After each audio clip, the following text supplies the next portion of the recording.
नमस्कार, मी अश्विनी पुरी आणि तुम्ही पाहताय DS न्यूज 24 बातमी आहे धुळे जिल्ह्यातील शिरपूरमध्ये एक अत्यंत धक्कादायक आणि मन सुन्न करणारी घटना समोर आली आहे। ज्या मुलानं वाढवलं त्याच मुलानं आईवडिलांचं आयुष्य संपवलं। धुळे जिल्ह्यातील शिरपूरमधील महावीर सोसायटी परिसरात दुहेरी हत्येची धक्कादायक घटना उघडकीस आलेली आहे। एका मुलानंच आपल्या जन्मदात्या आईवडिलांची हत्या केल्यामुळे परिसरात खळबळ उडाली आहे। इंदराम आणि रंजूदेवी अशी मृत दाम्पत्याची नावं आहेत। तर दुपारी 2 वाजेच्या सुमारास ही घटना घडली आहे। प्राथमिक माहितीनुसार आईवडिलांनी मुलाला त्यांच्या पत्नीसमोर रागवल्यामुळे हा वाद झाला आणि या वादातून संताप अनावर झाल्यामुळे मुलाने घरातील मुसळानं आईवडिलांवर हल्ला केला। या हल्ल्यामध्ये गंभीर जखमी झालेल्या दोघांचाही जागीच मृत्यू झालाय।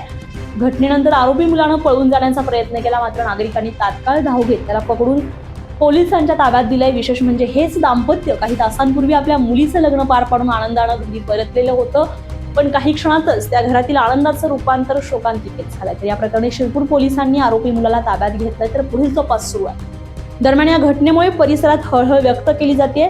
नात्यांमध्ये इतका तणाव का वाढतोय असा एकच प्रश्न आता निर्माण झालाय।